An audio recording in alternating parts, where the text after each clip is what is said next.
guys, Dr. Andy here. Today I want to go over a question that I get in the office a lot, and that is, what is the posterior chain? And the reason we are discussing that today is because unfortunately it gets hurt a lot. And so you're going to hear me say it all of the time in the office. What is the posterior chain? Where is it? And why is it hurting? Okay. And that is because whenever we end up with low back pain, what's the number one most common cause or common reason that people end up in a chiropractor's office? It's low back pain. Okay. So when we get hurt down here, it affects how all of the muscles work. Okay. And so we tend to get a lot of accompanying pain into the leg. Sometimes it is a nerve where we get like a lightning bolt pain from here down into the leg. Sometimes we get numbness, we get burning, right?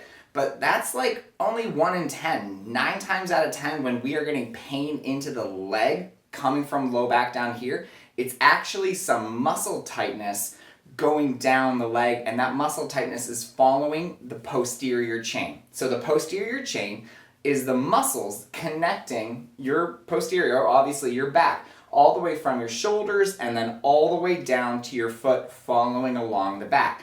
And in your low back and then down into the leg, it's glutes, hamstrings, and then calf, okay? So again, we see a lot of our patients, you're coming in with low back pain and you might hear me say, oh yeah, you have a lot of tightness in your posterior chain. It's time to do a posterior chain stretch, or I want you to go home and I want you to work on a posterior chain warm-up before you go play golf, right? So if you hear me say that, I'm going to show you what it is.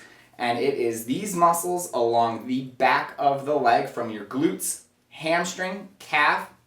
It is super, super common to get really, really tight through this area with or without low back pain, okay? So that is your posterior chain. So a lot of times we're getting pain into the leg and it has nothing to do with a nerve. It's actually the muscles, all right? So hopefully that answers your questions. What is the chain?